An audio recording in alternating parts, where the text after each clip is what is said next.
the album is called Searching Out, and it is a compilation of 5 tunes that Pete wrote. And actually, the title "Searching Out" was named after one of his compositions, and it was based off a proverb, right? Mm-hmm. Yeah. Yeah. So that's and the total tracks on the album, I think, are 9. Pete wrote 5 of them. Will Swinner, saxophone, who plays with us, wrote 3 tracks, and then my wife Maria wrote one, a beautiful bolero that she got to sing on. So yeah, it was just about time, I guess, because we've been playing together so much, especially with the weekly thing where we really developed a chemistry and just a thing with the trio and it was time, you know, and especially, you know, the great compositions that Pete writes. I was kind of like, we have to get them down.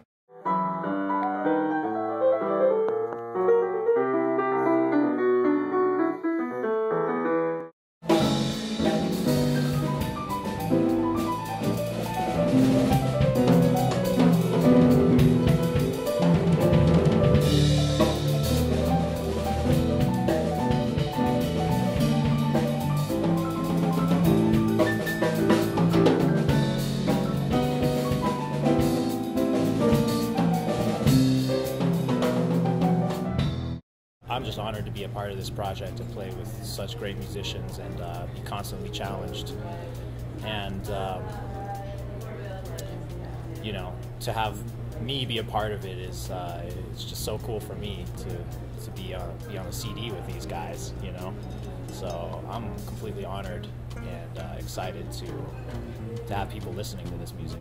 Peter Ellingson plays piano. He composed 5 tracks for the album. We also have Bijou Barbosa, who plays bass, who plays on those 5 tracks that Pete wrote. We have Will Swindler on the saxophone, multi-saxophonist, who composed 3 tracks for the album. And on those tracks, we have Charlie Mertens, who played bass.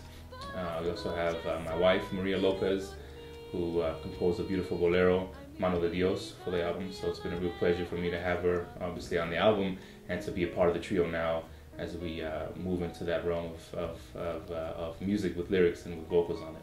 I feel very blessed to be on this album, and I'm very privileged that I get to work with just the caliber of musicians that all these guys are.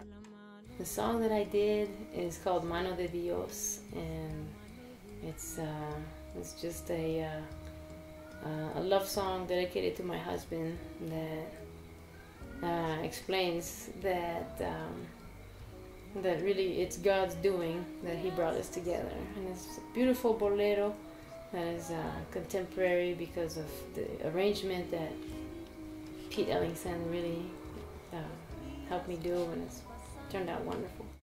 All right, let's run it again. Here we go. One more time. We're good? Here we go. 1, 2, 1, 2, 3.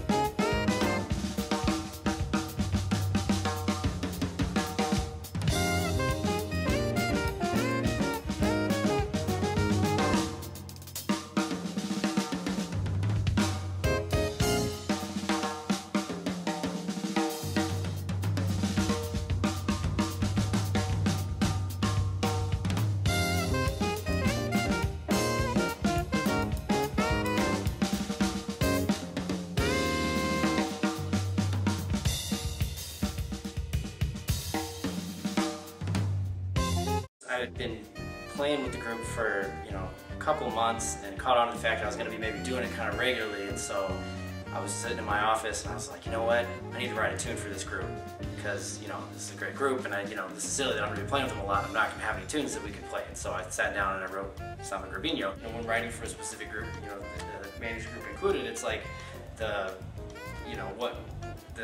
long-term kind of fabric that we can create from playing together, where it's like, I know what Pete likes to do, I know what Mandy likes to do, I know what Charlie likes to do, I know what Bijou plays with us, what Bijou likes to do, and then I can write music knowing that 1, they're going to do it, 2, they'll probably have fun playing it, and 3, it's going to fit like with the other kinds of music that we play. So yeah, to me, the title has, I mean, both spiritual and musical significance. I mean, it comes from the Proverbs where it says, it is the glory of God to conceal a matter, but the glory of kings to search out a matter.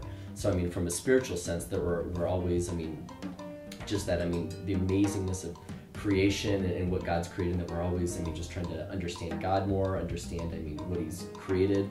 But then also at the same time, like, I mean, in terms of just musically, I mean, just this idea that we're always exploring, we're always trying to understand more. I mean, just having an attitude of humility that, I mean, that there's always, I mean, the more that you know about music and about, I mean, what we're doing, the more you realize just how much there is out there and how many new harmonic and rhythmic and interactive kind of things to explore. So just kind of having that attitude as we even put this out, that it's just this ongoing process of just trying new ideas.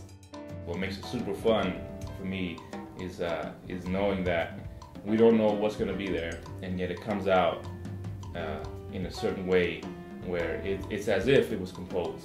It's as if we rehearsed it.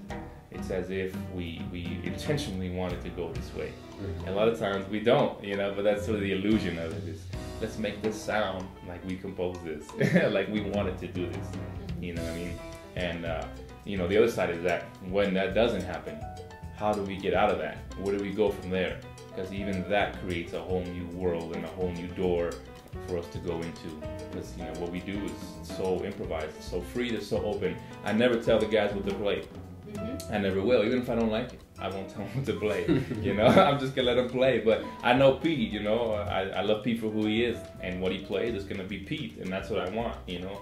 Just like with Charlie, you know, it's the same thing. And so we go wherever those individual elements take us.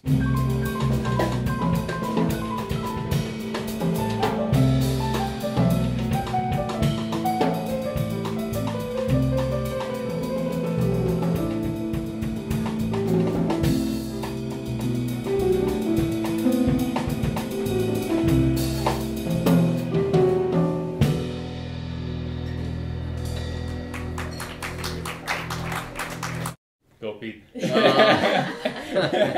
So is this my funniest moment where I've screwed up, or is this Manny's funniest moment where I get to tell what he's done? Yeah.